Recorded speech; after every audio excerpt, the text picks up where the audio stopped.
নেপালী ভাষাৰ আদি নাম হ'ল খচ ভাষা, খচকুৰা বা খচ বুলি।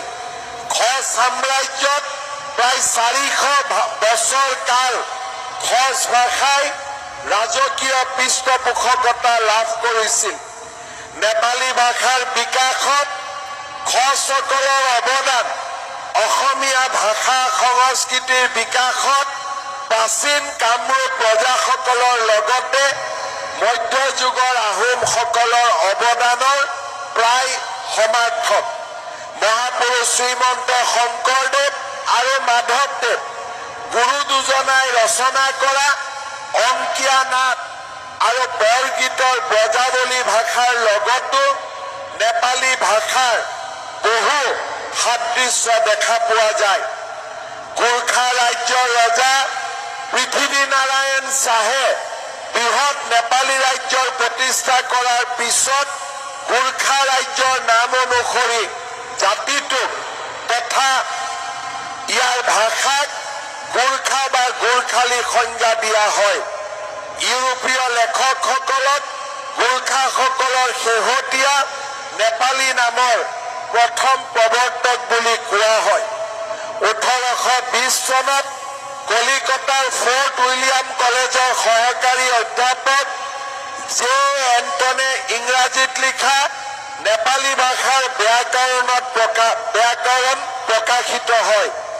আধুনিক নেপালীৰ ব্যাপকতাৰ ফলত গোৰ্খা বা গোৰ্খালী শব্দতকৈ নেপালী শব্দ অধিক জনপ্ৰিয় আৰু প্ৰাসংগিক হৈ পৰে। নেপালী ভাষাক আধুনিক ৰূপত প্ৰতিষ্ঠা কৰে আদিকবি ভানুভক্ত আচাৰ্যই। 1940 চনৰ পৰাই অসমীয়া সাহিত্যৰ আধুনিক ধাৰাটো গা কৰি উঠিছিল।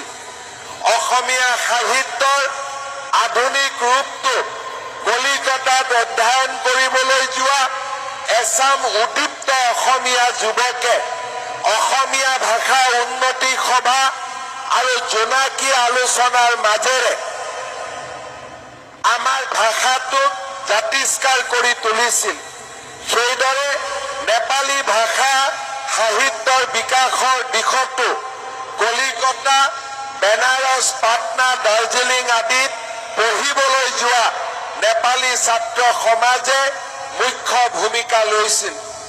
19বিংশ শতিকাৰ শেষৰ ফালে উত্তৰ পূৰ্বাঞ্চলৰ পৰা নেপালী ভাষাত ভালে সংখ্যক কবিতা পুথি ৰচনা আৰু প্ৰকাশিত হৈছিল।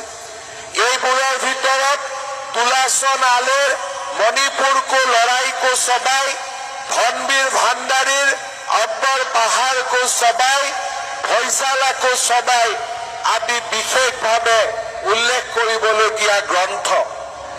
অসমীয়া, নেপালী আৰু অসমীয়া ভাষা সাহিত্য চৰ্চাৰ অন্যতম বাটকটীয়া হৈছে হৰিপ্ৰসাদ গোৰ্খাৰাই। আবাহন যুগৰ বিশিষ্ট লিখক হিচাপে পৰিচিত গোৰ্খাৰায়ে ধন বাহাদুৰ সোণাৰ আৰু গোবিন্দ চন্দ্ৰ পৈৰাৰ লগ লাগি অসমীয়া সাহিত্য চৰ্চাত আত্মনিয়োগ কৰিছিল। এই ত্ৰিমূৰ্তিয়ে অসমীয়া মাধ্যমত শিক্ষা গ্ৰহণ কৰি অসমীয়া ভাষা সাহিত্যৰ চৰ্চাত ব্ৰতী